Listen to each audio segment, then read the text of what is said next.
Olá, estamos iniciando mais uma edição do TV Brasilagro, programa produzido pela STZ TV UHF, canal 59, Sertãozinho, estado de São Paulo. Você pode assistir a íntegra de todos os nossos programas visitando o nosso site brasilagro.com.br. No mesmo site você se inscreve para receber todos os dias e gratuitamente ao Clipe em Brasilagro, com as notícias nacionais e internacionais das cadeias produtivas do agronegócio. Se você tiver alguma sugestão, converse conosco através do e-mail tv@brasilagro.com.br. O programa de hoje está sendo gravado no Centro Tecnológico de Piracicaba e o nosso entrevistado é uma das maiores referências, eu diria até uma lenda, na cadeia produtiva sucroenergética, que é José Coral. Perfeito. Realmente, depois de 40 anos de estrada, participando ativamente de toda a situação do setor, fui o primeiro presidente do Consecana, foi o presidente da Orprana, presidente das entidades, junto com o meu colega que está aqui, o Arnaldo Bortoleto. Enfim, nós tivemos uma vida, conhecemos profundamente o setor. Nunca tivemos a desgraça que estamos tendo nesse último governo. Até que no governo anterior, fomos capengando, fomos em frente. Mas depois das decisões tomadas nesse último governo, nós estamos desanimados, desacreditados e não temos esperança alguma de que melhore. Porque já vi no jornal desses dias, o agronegócio perde nesse próximo ano 11 bilhões de exportação de grãos, 11 bilhões de dólares. A conta da gasolina, Petrobras, está com uma defasagem de 22 bilhões de dólares. Então, um absurdo que fizeram até agora. Quer dizer, nós já perdemos para o álcool no passado, estamos agora na iminência de perder esse novo. Já ouvimos até algum pequeno comentário de gabinete, que o governo, alguém lá sem muita experiência, esses que agem em gabinetes, dizendo que vai precisar de tantos bilhões de litros de álcool anidro. Então fez uma conta rápida, tantos litros de gasolina, vai precisar, por exemplo, de 10 usinas. E as outras que vá para o ralo, essas 10 vai ser... É lamentável pensar dessa forma. Então, realmente você falou aí que nós temos que tomar prudência. Se nós do setor produtivo não sair à rua, não sair aí acompanhar a população, veja o desemprego como está, assustador. Falei agora com o Scarco da Ciesp, já nós tivemos 11.200 na área de metalurgia desses 12 meses para cá. E a tendência é de continuar. Então nós estamos vendo uma situação complicadíssima, o nosso setor é seríssimo. Zé Coral, no ano passado, você aqui em Piracicaba iniciou um movimento que acabou culminando com a criação das frentes parlamentares do etanol. Na Assembleia Legislativa, em setembro do ano passado, foi criada a primeira frente parlamentar, na sequência, coordenada pelo deputado estadual Wilson Gasparini. Na sequência, nós tivemos uma frente parlamentar regional em Ribeirão Preto, onde o vereador Maurício Gasparini passou a coordenar. Nós tivemos Brasília, o deputado federal Arnaldo Jardim, coordenando a frente em defesa do setor do etanol. Nós tivemos uma frente criada em seguida também na Assembleia Legislativa de Belo Horizonte. E depois tivemos também em Alagoas uma outra frente parlamentar criada. Infelizmente, pela falta de sinergia e entendimento entre usineiros e trabalhadores, essas frentes parlamentares, na verdade, não conseguiram atender a sua expectativa. Elas não conseguiram criar aquele clima necessário para que nós pudéssemos modificar alguma coisa. Eu queria que você, pela sua experiência, e não só pela sua experiência, mas pela sua habilidade política de articulação, comentasse conosco o que você acha que poderia funcionar para que a gente pudesse realmente ter um novo ânimo junto aos produtores e para que nós pudéssemos reverter esse jogo, que é um jogo perdido, né? Nesse momento é um jogo perdido. Nós temos, vamos só repetir os números, dados da FEA, USP Ribeirão Preto, professor Marcos Fava Neves, 300 mil postos de trabalho extintos nos últimos 6 anos na cadeia canavieira. 300 mil. Você falou em 11 mil. 11 aqui em Piracicaba, perfeito. A indústria de base operando numa ociosidade de 60%, 70%, não tendo muitas vezes recursos para pagar as suas demissões. Nós temos aí 70 usinas em processo de recuperação judicial. Nós temos 60 usinas deixando já de moer. E no horizonte outras 30 na próxima safra. O que você acha que poderia ser feito para mudar isso? De frente eu tenho saudade do saudoso Mário Covas. Ele chamou o setor de empresários, dos usineiros, e nós da área de fornecedores. Na época era o presidente da Orprana. 99. Lá atrás. Começamos a conversar, ele levantou e falou assim, por favor, saiam fora, resolvam o que vocês querem, vejam o que vocês querem e depois vocês voltam. Realmente é aí que começou a crescer a coisa. Eu até quero cumprimentar essas frentes que estão por aí, mas não vai, não anda. Quer dizer, realmente se diz, começou aqui em Piracicaba, tivemos um grande movimento, foi para Jaú, foi para Sertãozinho, enfim, e depois chegamos até culminar em Brasília. Lá me parece que 300 e poucos deputados faziam parte, ou fazem parte. Mas, na verdade, a autoridade da presidente, ela não ouve ninguém, né? Faz 5, 6 meses que tentamos uma audiência para ir lá ao fornecedor, para contar quem é o fornecedor.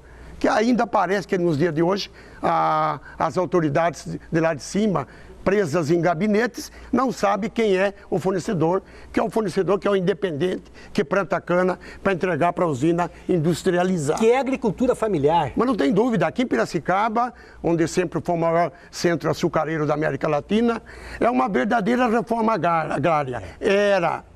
A partir de 2 anos para cá, está diminuindo dia a dia. A maioria dos produtores pequenos, por falta de condições, estão passando para o vizinho, ou passando para a usina passando para outros. Então, é uma calamidade, é um absurdo que está acontecendo. Então, mas não vamos acreditar nessas frentes. Quem sabe, uma hora. Eu acho que até precisaria um líder. Não vou dizer que o Arnaldo Jardim, ou o Gasparini, ou noutra área, não são. Mas realmente precisaria sentar e os usineiros precisariam criar juízo, acho que não tem ninguém aqui, mas posso falar, e realmente sentar com os dois lados, não adianta ficar só eles. Nós já tivemos exemplo, eles vão divididos, eles vão para Brasília, fala com a presidente, são tocados de lá, mas vão, e realmente não fala a mesma linguagem que precisava. Com isso, não é só nós. Quando fala, ele é porque ele tem cana e tal. Não é. Veja aí as empresas, a indústria de base, está tudo com dificuldade. Sertãozinho, o meu aqui em Piracicaba, a nossa co-irmã, a Dedine, a gente conhece desde 50 anos, sempre frequentando o conhecimento com o pessoal. Então é lamentável o que está acontecendo e depois, estou falando em algumas grandes, em todas as demais está com dificuldade. Mas vamos acreditar nessas frentes, porque realmente teria que sair talvez daí um líder com força mesmo para chegar e impor na presidência para receber. Se bem que se ela não receber por bem, por mal, vai receber por mal, então. Aqui em Piracicaba, no ano passado, surgiu uma sugestão no sentido de se parar a safra. Perfeito. Foi do nosso amigo Arnaldo parar de entregar produto. Mas aí é o que eu disse, as usinas já tinham um compromisso assinado com a Petrobras, então elas ficaram temerosas em parar. Mas agora é hora, novembro, dezembro, de nós começarmos com pressão antes que ela assine o contrato com a Petrobras. Aí sim, porque eu acho que chegar no início da safra, em maio, parar todo mundo, botar caminhões e tal, não deixar entrar cana, nada mesmo, acho que é uma das saídas, mas ainda está um pouco longo. Nós teria que ter medidas, decisões meio imediatas, não lá para frente. Deixa eu recobrar um pouquinho a desvantagem para o telespectador de ter jornalista velho fazendo o programa é essa, vai puxar umas historinhas sempre, mas você vai ser testemunha disso que eu vou colocar agora. Abril de 99, eu morava em São Paulo, fui chamado para uma reunião em Ribeirão Preto com o empresário Maurílio Biagi Filho, e ele me chamou falando o seguinte, olha, eu já tinha prestado uma assessoria de imprensa para ele no começo da década de 80, voltei para Sertãozinho em 91 para a fusão da Zanini e Dedini, voltei para São Paulo, acabou cana para mim. Mas em 99 eu voltei lá para conversar com ele, ele falou, olha, a situação está muito ruim. Você lembra 99? Sim. E eu lembro de 3 empresas, inclusive, que ele me citou. Ele falou, olha, família Balbo não está pagando salário, não está pagando seus fornecedores. Grupo São Martinho vai ter dificuldade de pagar a folha de salários agora no mês de abril. Nós temos o dinheiro para pagar a folha de maio em junho, porque a Coca-Cola é da família, a gente está fazendo aí uma transferência, mas daí em diante eu não tenho mais dinheiro. Acabou. Vamos pensar juntos aí uma solução de que maneira a gente pode resolver a crise. Aí, no dia seguinte era a missa de começo de safra. Quem tem mais experiência de... A missa de início de safra era um evento grandioso. Era não apenas religioso, não apenas mostrando a fé dos trabalhadores e dos gestores das empresas, mas também era um movimento festivo. E a missa que eu conhecia da Santa Elisa reunia 20, 30 mil pessoas, eram os trabalhadores, familiares. Isso. E na missa de 99, início de safra, nós não tínhamos lá mais de 200 pessoas. E ao meu lado estava o Antônio Vitor, que hoje é secretário de Relações Internacionais da Força Sindical Nacional, ele é vice-presidente da Força Sindical no Estado de São Paulo, presidente do Sindicato dos Trabalhadores da Indústria da Alimentação de Sertãozinho, e é um dos grandes líderes aí da representatividade trabalhista da cadeia produtiva sucroenergética, arduoso defensor. E eu comentei com ele, olha, eu acho que esse é um mote que nos falta aí para a gente criar um movimento. Aí ele falou, o que você está pensando em fazer? Eu digo, vamos juntar mais gente. Aí eu quero apenas situar para você que nós não precisamos, é o que você falou agora mesmo, precisamos de um líder. Nós não precisamos de 200 pessoas para organizar um movimento desse. Então vamos lá. Era Maurílio, entrou Antônio Vitor, estou eu modestamente, fomos falar com o Toninho Toniello. Ele na hora topou, estamos juntos. O Toninho Toniello, do Grupo Viralco, o presidente da Copercana, da Cocred. Ele falou, vamos botar o Manuel Hortolã, presidente hoje da Hortolana, seu fiel amigo. E aí ele falou assim, precisamos botar um braço político, precisamos botar a prefeita, que é Nelly Toniello, esposa do Toninho. Com 6 pessoas nós começamos, invadimos a AgriShow. O telespectador pode resgatar um pouco dessa história, nós entrevistamos há poucas semanas o ex-ministro da Agricultura, Francisco Turra, e relembramos essa história com ele. Em 99, a cana não tinha nada a ver com o Ministério da Agricultura. Mas, no entanto, a gente deu uma prensa no ministro da Agricultura lá, porque ninguém queria falar conosco em Brasília, e falamos, o senhor aqui está sequestrado, aqui o senhor não sai mais, enquanto a gente não falar com o presidente da República. Aí ele conseguiu, o Fernando Henrique, né, com a habilidade de prometer e não cumprir também, né, e a contestação à época era contra o governo do Fernando Henrique. E aí marcou uma data, o Fernando Henrique desconversou e aí nós começamos a fechar estradas. Fechamos Anhanguera, fechamos várias estradas aqui, fechamos inclusive a Washington Luiz foi fechada, fechamos a Castelo Branco, até no momento que nós fechamos a estrada que fazia divisa, a ponte de ferro que fazia divisa entre Delta, Minas Gerais e Igarapava, estado de São Paulo. Exato. Uma sexta-feira. Porque no domingo à noite nós íamos preparar um movimento em São Paulo, com tratores, trabalhadores e tudo mais. Foi quando o Mário Covas nos ligou, dizendo o seguinte, para com isso, segunda-feira, 17 horas, em Brasília, o Fernando Henrique vai nos atender. Me lembro também, eu fui. Você foi. Foi uma reunião que mudou a história da cadeia produtiva sucroenergética. Perfeito. Em seguidinha, chegou 2004, o Luiz Carlos Corrêa Carvalho Caio, filho ilustre aqui de Piracicaba, à época já presidente da Câmara Setorial do Açúcar e do Álcool do Ministério da Agricultura, ex-diretor executivo da Única. Ele fez uma palestra para nós no lançamento numa feira internacional que nós organizamos junto com o Alcântara Machado, no Parque do Inhami, em São Paulo, outubro de 2004, fazem 10 anos, dizendo o seguinte, se não houver nada de muito grave, o etanol passa a ser uma commodity internacional e o Brasil vai invadir os mercados, principalmente não só com o produto, mas com a sua indústria de base. A indústria de base está pronta, tem condições de atender pedidos não só do Brasil, como do mundo todo. Aí entramos no ciclo virtuoso de 2004, 2005, 2006, 2007. Essa é uma data que o Zé Oliveira, vice-presidente da DINI, me ensinou. Ele falou, é 2007, não é 2008 que começou a crise. Em 2008 ela se agravou com a crise econômica internacional, mas em 2007 nós já tivemos o problema. O que significa dizer, com todo o respeito relativo, o senhor presidente, ex-presidente Lula não é apenas o garoto, o caixeiro viajante do etanol. Ele foi também quem iniciou a enterrar esse processo. Porque foi no seu governo, no início do seu segundo mandato, que a crise começou. Perfeito. Foi só o Roberto Rodrigues sair do Ministério da Agricultura e os problemas começaram. Perfeito. Eu faço esse preâmbulo todo para lhe perguntar, não está na hora, o clima não está tão recrudescido, os ânimos não andam tão exaltados, a desesperança é tamanha que nós precisaríamos, como você bem colocou, não é no ano que vem, mas imediatamente se pensar em organizar novamente um movimento com essa conotação de brasilidade, sim, conotação com defesa de tecnologia verde e amarelo, tecnologia desenvolvida por gente nossa. Trazer, evidentemente que 300 mil empregos a gente não consegue trazer mais esses profissionais. Não, é difícil. Mas pelo menos garantir esses profissionais qualificados, né, novamente o mercado, porque nós temos o papel dos biocombustíveis, da agroenergia, da bioeletricidade. Você não mencionou bioeletricidade, eu sei o quanto pesa isso para você. Também. E eu quero depois um pouquinho falar também de biodiesel, que é outra questão que está muito mal conduzida nesse Brasil. Péssimo. Mas você não acha que é o momento de a gente dizer, chega, para, vamos olhar para frente? Mas não tem dúvida, tem total apoio, acho que é o que teremos que fazer. De qualquer maneira, iniciar alguma coisa, porque foi isso mesmo.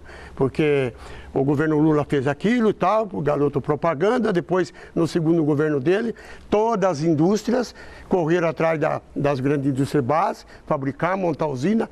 Todo esse grupo aí, quando foi procurar dinheiro depois no BNDES, fecharam-se as portas. Não é que fecharam-se a porta. Se tivesse algum probleminha no balanço, não aprovava. Então, o que quer dizer isso? Não tem dinheiro. Então, todo esse grupo, não vou citar nome, porque são usineiros conhecidos, amigos, foram construir usina, tiveram que entrar em bancos, e os bancos, não precisa dizer que estão ficando ou ficaram trilionários, cobram o que quer, faz o que quer, e o cidadão, depois que você entra no banco, você não sai mais. Veja o juro do cheque especial, a partir de hoje, ele vai dar praticamente 11% ao mês, 180 vai perto por ano. Então, estou falando de cheque especial, fora cartão e outras coisas. Então, realmente, o culpado foi o próprio BNDES. A gente via soltar dinheiro a rodo para outras empresas, outro setor, e o setor produtivo, no caso nosso, fechou. Então, com isso, foi a grande dificuldade. Depois, alocaram algumas verbas para estocagem. Novembro, que não tinha um litro de álcool para estocar. Então, o dinheiro ficou à toa. Depois veio replantando, termo quase igual, renovação. Também, para quem não tivesse problema, uma empresa conseguiu tirar. As outras, claro, na crise desses 4, 5 anos, toda com problema no balanço, não conseguiram tirar um tostão. Então é tudo enganação. Nós soltamos dinheiro, está lá à disposição, pegue, mas trava do outro lado, dificultando para ir atrás desse recurso. Então é lamentável, mas a hora é agora. Vamos ver esses movimentos como vão sair. Acho que nas grandes cidades, Campinas, Piracicaba e outras grandes, tem que também sair. É o caminho. Porque não é só o setor produtivo, fornecedor de cana, o usineiro. É a indústria de base, é toda as demais indústrias que estão com dificuldade. Piracicaba, mais de 30% das empresas pequena, média e grande trabalhavam para o setor sucro energético. E hoje, vamos dizer o quê? Todas com dificuldade. Deixa eu lhe perguntar então um pouquinho, vamos falar de biodiesel. Biodiesel a gente conhece bem. Em 2003, o Brasilagro promoveu um evento em Ribeirão Preto, que era um evento, em março de 2003, era um evento para discutir os cenários da nova safra. Aqueles eventos tradicionais que se fazem no começo das safras, onde os consultores, e aí você tem consultor, maiúsculo, letra maiúscula, e tem os consultores em aspas. Esses entre aspas são principalmente aqueles que ou associados a grupos estrangeiros, a tradings, ou então a mando dessas tradings também. São aqueles que anunciam números no início da safra, você vai comparar no final da safra, você cai na real, que o descrédito é tamanho, só que como explicar de que esses consultores continuam ocupando o tempo de empresários em palestras, aparecem na mídia a todo momento, como se os números deles tivessem alguma confiabilidade. Bom, vamos lá. E eu estava organizando um painel lá de novos negócios. Tinha convidado o Zé Olivério como vice-presidente da Dedine, ele aceitou. E nós tínhamos outros empresários juntos para falarmos de novos negócios. E uns poucos dias antes do início desse evento, eu fui procurado pelo professor Miguel Dabdub, da USP, Faculdade de Química de Ribeirão Preto, dizendo o seguinte: olha, eu consegui desenvolver aí biodiesel na rota etílica. Eu tinha feito, 6 meses antes, uma entrevista com o deputado, que na época era secretário de Recursos Hídricos e de Obras do Estado de São Paulo, que é o deputado Mendes Tami. Isso. Nossa, aqui. Exatamente. E o deputado Mendes Tami me chamou a atenção de que... Ele falou assim, a palavra de ordem é biodiesel. Eu digo, o que é biodiesel? Ele falou, óleos vegetais, você põe 10% de metanol e você produz um produto... Metanol, não é etanol. Exatamente. Você produz um produto que substitui o biodiesel. Nossa Senhora, e economicamente viável? Economicamente viável. E aí o professor Miguel Dabdub falou, eu tenho esse processo, e o meu é 100% limpo, 100%, porque eu vou misturar com álcool anidro, etanol anidro, e aí o anidro mais 90% de óleo vegetal, a gente vai produzir esse biodiesel. Perfeito. E eu lembro que eu vou puxar um pouquinho a sua memória e a memória daqueles que acompanharam esse processo todo. Eu lembro que eu coloquei ao lado o Zé Olivério e o professor Miguel Dabdub. Um ano depois, aí na verdade um mês depois, nós organizamos o primeiro Fórum Internacional do Biodiesel no Brasil. Nós estamos falando de abril de 2003. O ministro Roberto Rodrigues abriu e pela primeira vez se falou de biodiesel de uma maneira contundente na imprensa. Dezembro do ano seguinte, o presidente Lula vai e anuncia formalmente o Plano Nacional de Produção e Uso do Biodiesel. Está dando tudo bem. A Petrobras entrou gastando, pena que não se falou isso em campanhas políticas, gastou milhões e milhões, escandalosamente, vergonhosamente, gastou de propaganda falando que o melhor biodiesel do mundo era o biodiesel brasileiro feito de mamona. Meses depois, eu fui entrevistar um professor da Unesp em Jaboticabal e ele falou assim, não existe biodiesel de mamona. Haja vista que a Agência Nacional do Petróleo, ela inclusive, ela não homologa biodiesel de mamona. Né? E aí a mamona estava posta. Você parava em qualquer posto da BR e tinha lá que o biodiesel é de mamona, é brasileiro, essa coisa toda. Você lembra bem disso? Sim, sim. E quem conheceu a história viu que depois houve até um incidente sério, virou página de crônica policial, o Fantástico dedicou uns 10 minutos a uma matéria envolvendo o professor Dabdub, né? As coisas não andaram pelo caminho que deveriam andar. Eu lembro que a última vez que eu lhe entrevistei, nós estávamos em Sertãozinho há 2 anos, talvez um pouquinho mais, eu vi nos seus olhos o brilho quando você falou do seu projeto de planta de biodiesel. Eu vim, inclusive, um dia para cá, para conhecer a planta, e fiquei assustado. Eu confesso que eu fiquei assustado, duplamente. Primeiro, pela sua ousadia de construir a planta que você construiu aqui em Piracicaba. E segundo, de ver essa unidade completamente parada. O que aconteceu? Infelizmente, nós tivemos já de início a intenção de colocar essa indústria para realmente diversificar, fazer com que os agricultores de grãos também, na sua agricultura, tanto aqui ou mais distante, plantassem grãos e viessem aqui para nós fazermos o biodiesel. Só que não deu, está pronta, preparadíssima, mas não funcionou nem um dia. Por quê? Porque não é possível. Nós com a soja, tiramos o farelo de soja e o óleo a granel. Se for para fazer o biodiesel, nós temos que tirar 20% a 30% do bolso, colocar em cima.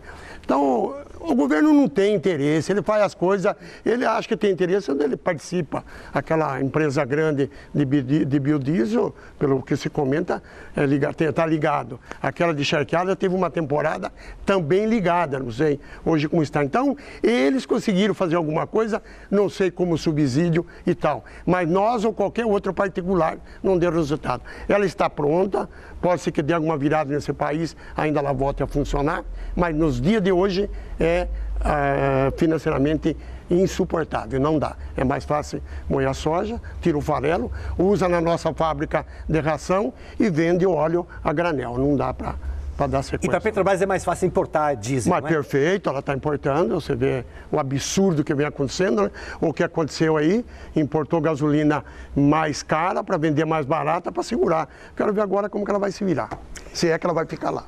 Zé Coralli, vale a pena relembrar a indústria de produção o parque de produção de biodiesel incentivado na base do vamos que vai dar certo, isso, né? Isso. Ela trabalha hoje com uma ociosidade que já passa dos 50%. Perfeito. O que é uma coisa absolutamente inacreditável para quem investiu como vocês aqui investiram naquela época, né? Isso. Você ficou muito desiludido com o resultado das eleições? Perfeitamente. Eu confesso que eu fiquei doente os 2 dias. Eu não acreditava. Fui dormir triste, eu acordei triste. E na segunda, parece que a cidade estava de luto. Nós tivemos um evento no hospital, um susto. O pessoal daqui tomaram conhecimento. Houve um problema no cabeamento de força perto do transformador. E aquele produto inflamável começou a sair uma fumaça preta. Então deu um desespero, fogo no hospital e tem que desligar a força, aí não funcionou o centro cirúrgico, nada, as UTIs, escada. Então foi uma tarde, uma noite assustadora. Mas todas as ambulâncias da região espontaneamente vieram para cá, os médicos da cidade ficaram de prontidão e realmente transferimos quase todos os mais graves para fora e os que deu para ficar por aí mesmo deu para segurar. Então foi um ato triste naquelas 3, 4 horas e depois de alegria de ver a participação, a credibilidade e da forma que houve a participação. Então realmente a gente vê que a situação está difícil. Então eu fiquei triste, eu tenho ainda esperança de mudar. De acontecer alguma coisa, porque senão vai ser, eu acredito, quase que ingovernável. Ela vai ter dificuldade, porque hoje não adianta. Se não tiver bem com o Senado, com a Câmara, não vai andar mesmo. Vão fazer de tudo para segurar. E até ontem eu vi uma declaração do vice-presidente Aloysio Nunes, ontem, que realmente que não vai dar mão nada, porque ela quer dar uma mão e apunhalar por outra pela costa. Então tudo que foi falado do Aécio, que acho que não merece, então vai ser difícil o diálogo. Então nós temos certeza que ela vai encontrar dificuldade se alguma coisa não foi feita. Então eu fiquei triste mesmo, que eu estou vendo que o nosso setor, ela vai procurar acabar mais rapidamente ainda. Eu tenho conversado muito com sindicalistas, os trabalhadores. E o trabalhador, ele tem, eu diria até pela ordem, o trabalhador é o último da cadeia produtiva, não é? Isso. A penúltima cadeia é a indústria de base, aí você tem os fornecedores e aí você tem os usineiros. Certo. Então, é bem isso aí. Os sindicalistas, principalmente os metalúrgicos, nenhum filho de torneiro mecânico que trabalha numa indústria dessas de base que atende a cadeia produtiva sucroenergética, ele quer ser torneiro, ele não quer ser caldeireiro. O garoto realmente ele quer uma outra profissão que não seja aquela, porque ele vê a situação dos pais, do pai, dos tios, do vizinho, do amigo, do sogro, enfim, é uma situação que, né, significa eu vou optar por uma profissão que eu não vou ter futuro nenhum. Acontece a mesma coisa com o filho do fornecedor de cana? Infelizmente é uma boa colocação. Acho que mais de 90% estão vindo para a cidade, não quer ficar mais na propriedade, porque não está dando. Realmente, os últimos anos não tem condições de permanecer. Então, é lamentável, mas nós estamos fazendo de tudo quanto à associação, quanto ao associativismo, o cooperativismo, mas está difícil segurar. Quer dizer, vem embora, larga os pais lá. Há pouco tempo aconteceu um acidente grave, um latrocínio, estava só casal à noite lá, invadiram a casa, mataram, roubaram, um monte de coisa. Então, a ausência dos filhos na propriedade, são poucas famílias que sobressaem, que os filhos estudaram, mas estão lá hoje na agricultura junto com os pais. Você conta algumas, a grande maioria, infelizmente, não estão permanecendo. Por isso que eu disse que está desaparecendo, principalmente o fornecedor do médio para baixo. Para reforçar o que você está dizendo, nós entrevistamos recentemente um professor da Exalc, USP, aqui de Piracicaba, e curiosidade, né? Eu quis saber para ele qual é o perfil do seu vestibulando. Quer dizer, o aluno que faz o vestibular vai entrar na escola, na Exalc, qual é o perfil dele? O que ele pensa na vida dele? Ele falou, o perfil é o seguinte, 60% são urbanos. 60% são urbanos.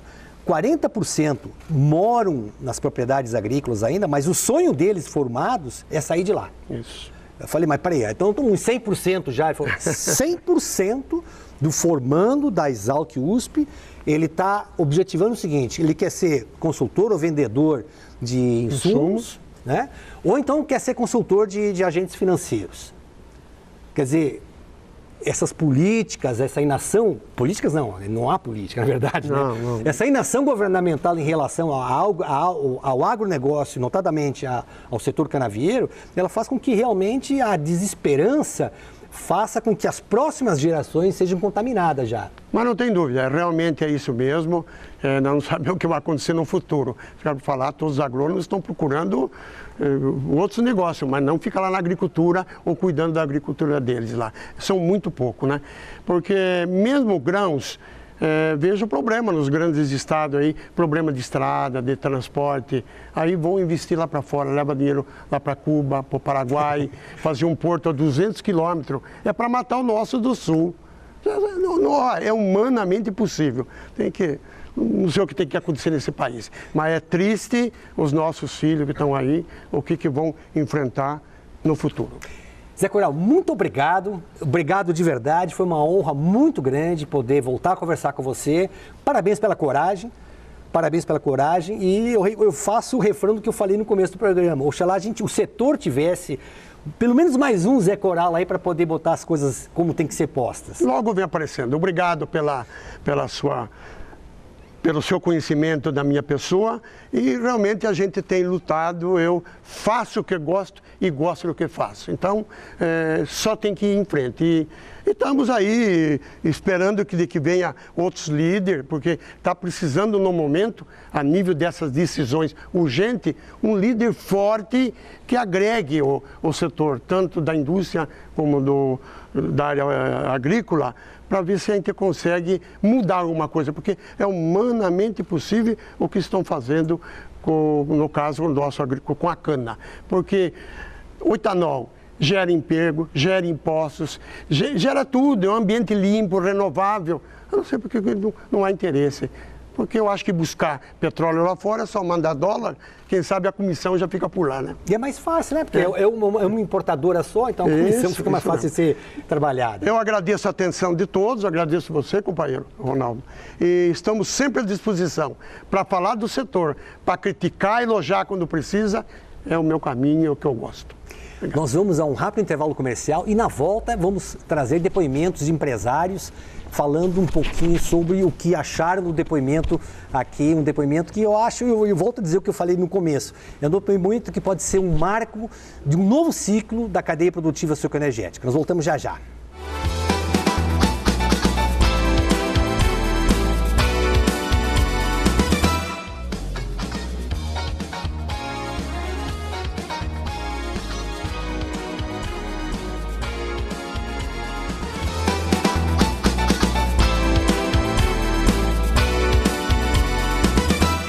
O que é mais preocupante nesse momento? A queda de faturamento ou inadimplência dos seus clientes? Hoje, o mais preocupante é a inadimplência, porque a inadimplência ela é muito complicada. Quando você pega uma indústria de base, uma metalúrgica que nem a gente, a lucratividade é muito pequena, porque a concorrência é grande. Então, não só a interna quanto a externa. As multinacionais que vêm concorrer com a gente e com um monte de incentivos nos países dele, legislações e tributações mais baixas que nós não temos. Então, o que a gente consegue na hora de fazer uma concorrência ali? Você analisar o que é interessante. É melhor vender para um cliente que está mais apertado, mas ele vai pagar com um lucro bem baixo, mas você vai receber, do que você arriscar com algum grupo que não está muito bem e não receber. Porque a inadimplência ela é muito pior do que uma baixa de faturamento. Um exemplo em número. Se eu pegar e vender 10 milhões para ganhar 1%, eu vou ganhar coisa de 100 mil. Mas se eu pegar e vender 1 milhão e vender com 10% de lucro para ganhar os mesmos 100 mil e não receber esse 1 milhão, eu, teoricamente, se meu lucro vai ser 10%, eu gastei praticamente 900 mil entre energia, tributos e todas as obrigações que eu tenho para entregar esse produto para o meu cliente. Então, a inadimplência, ela hoje é muito bem analisada. Qual foi a nossa principal estratégia? Analisar muito bem a situação financeira da indústria, da usina que a gente vai vender ou do grupo, para vender realmente para quem paga. Mesmo que a lucratividade seja mais baixa, mas com uma certeza maior que vai receber. Você vê alguma saída para essa crise? Eu hoje fiquei satisfeito no final da apresentação da MBF. em que é 1 a 2 anos. Eu já tinha ouvido isso aí em outras frentes, em outros eventos, e parece muito, mas para quem já está 6 anos na crise, 1 a 2 anos começa a ser para curto prazo, certo? Eu sei que tem empresas que estão em situação muito mais delicadas que não têm esses 24 meses ou 12 meses que sejam. O que eu fiquei feliz foi isso, saber essa informação que está batendo com as outras que eu já obtive, mas o que me entristece, que é muito preocupante, é saber que isso vem porque gente de fora está acreditando num setor que é promissor e não o próprio governo nosso e nossos investidores nacionais, porque aqui é uma incerteza o setor, e para fora eles veem que é uma mina de ouro. Então nós viramos uma bolsa de valores na baixa, vão vir investir para depois aqui 4, 5 anos ganharem rios de dinheiro, e esse dinheiro poderia ser, se tivesse uma política, uma reforma tributária e um governo com mais atenção ao setor, a gente poderia deixar esse dinheiro aqui dentro e não ir para fora. De que maneira a carga tributária afeta os negócios de empresas da cadeia produtiva sucroenergética? Muito bem, né? É uma questão bastante complexa, afeta porque nós temos uma carga tributária mais alta do mundo.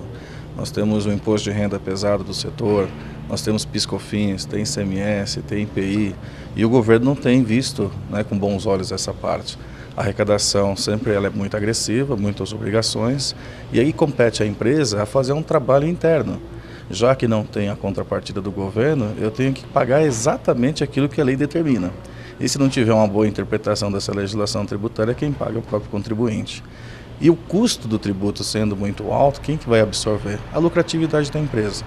Por isso que nós temos aí, além da recuperação judicial das empresas, um plano que não pode ser realizado, mas uma contingência, um passivo tributário muito alto. E como pagar isso daí? Eu acredito que se as empresas fizessem as suas lições de casa, contratassem seus consultores, né, os contadores, auditores, os advogados, para reavaliar esse passivo, vão encontrar muitas surpresas. Porque a todo instante também você tem tributos declarados inconstitucionais pelo Supremo Tribunal Federal. Então aí, acho que é uma forma também de amenizar o impacto do setor. O senhor, como consultor, como é que o senhor vê o futuro da cadeia produtiva sucroenergética? Telespectadores, eu vejo, apesar de estarmos no fundo do poço, eu vejo muito promissor. Nós estamos no setor há 46 anos, iniciamos em 68, antes do Proálcool, vivemos todos esses altos e baixos, né, do setor e enxergamos que medidas vão ser tomadas, o setor não vai fechar, né? Nós, como grandes produtores de açúcar, grandes produtores de um combustível renovável, nós estamos sofrendo demais, continuaremos sofrendo por algum tempo, mas o setor é promissor, né? Nós estamos colocando cerca de 300 mil automóveis, veículos leves no mercado, mas quase 90% continuam sendo flex, né? Nós temos um mercado consumidor, um mercado vitorioso, um combustível renovável, limpo, e isso não será descartado, né? Eu acredito nesse governo que até então não olhou com bons olhos, olhou com maus olhos o nosso setor. Isso mudará certamente, né? O setor, embora não seja unido, na situação que nós estamos, vai se pronunciar, vai renovar. E o que nós temos mercado, nós temos produto, nós temos terra, nós temos solos que os outros países não têm, nós temos clima. Então sou muito otimista quanto ao futuro, e quanto ao presente nós vamos sair dele para um futuro melhor. Deixa eu aproveitar pela sua experiência, o senhor fez um comentário muito pertinente nesse evento promovido aqui no Instituto de Tecnologia de Piracicaba, a importância da cana-de-açúcar no processo de produção aí do etanol, do nosso açúcar, da bioeletricidade também. E o senhor deixou claro que uma indústria, pela expertise, tecnologia, pelos seus quadros de profissionais que tem, ela não quebra por ser indústria. Ela quebra exatamente, o que quebra uma empresa do setor é a cana-de-açúcar. Queria que o senhor repetisse esse comentário. Pois não, essa é uma realidade que nós constatamos nas planilhas, né? Nós fazemos estudos de viabilidade econômica e vemos que há dois aspectos, né? Um é a produtividade, a maior produção por hectare, baixando seus custos, e e a economia de escala. Né? A economia de escala e produtividade. E nós chegamos às conclusões que outros consultores também têm, que 60% a 65% do custo de produção, custo geral de produção do açúcar ou do etanol, é matéria-prima, é cana-de-açúcar. Quer dizer, eu tenho que produzir quantidade e a custo baixo. E isso é função de produtividade e de escala. Né? Nós não fugimos. Pequenas unidades produtoras não terão vida longa, ou já está se extinguindo. Nós temos que ter escala e produtividade. E produtividade depende de solos, depende de gestão, depende de variedades, né? Depende de clima. Né? Mas essa gestão de campo, aliada também ao que disse o Dr. Walter, com quem é o nosso consultor, depende também da maneira como se interpreta a carga tributária no ciclo de produção. Nós estamos pagando muitos impostos que deveríamos ser reclassificados, né, e pagar menos impostos. Então, o campo, na análise, é o que deve ser visto. Logicamente que a indústria tem que ter o estado da arte, ela tem que ter condições de produzir excedentes de energia, não é? A produção da bioenergia da biomassa é vital hoje na produção, chega a ser de 15% a 20% do faturamento do setor. Hoje pode vir da bioenergia, da eletricidade gerada, não é? Então, está se crescendo. O milho, como foi mencionado, em regiões produtivas de alta produção, longe dos nossos portos, deve ser agregado chamamos de uma usina flex, já produz etanol de cana, produzir etanol de milho, é perfeitamente viável, tecnicamente, economicamente, desde que nós tenhamos a matéria-prima milho a preços competitivos. Então, o setor tem know-how brasileiro.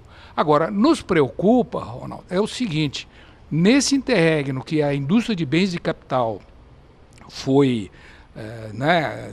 depreciada em função da falta de pedidos de crescimento, lá fora a indústria de bens de capital do setor sucroalcooleiro cresceu. A China, a Rússia, a Índia são competidores hoje nossos no fornecimento desses bens de capital para o setor. A questão da bioeletricidade, que futuro o senhor vê? Isso é fundamental para o Brasil, que o setor possa cada vez mais aproveitar a biomassa gerada e gerar energia elétrica, gerar outras fontes de receita, conquanto hoje ao redor de 18%, no máximo 20% da energia, em termos de bagaço, em termos de palha, é aproveitada. Esse potencial é enorme, além do que tudo isso tende a tornar o sistema elétrico nacional muito mais seguro, conquanto a geração estará diversificada. E com isso, menos investimentos em grandes hidrelétricas, menos impacto ambiental, menos linhas de transmissão e assim por diante. No meu entender, são 26 países onde eu tenho trabalhado nos últimos 42 anos, sempre na área de energia, e a minha visão é clara. O potencial do programa de etanol, álcool e tudo que está ligado a essa cadeia, ele é irreversível, ele tem potenciais de ganho incríveis, muito grandes, constatados. A tecnologia existe. O que me parece fundamental é encontrar uma diretriz geral, mais união no setor, no pensamento técnico, no pensamento agrícola, se ajudar mais, porque aí facilita. Existe muito o que ganhar. E é nisso que a gente tem que se concentrar. Um grande abraço e muito obrigado pela oportunidade.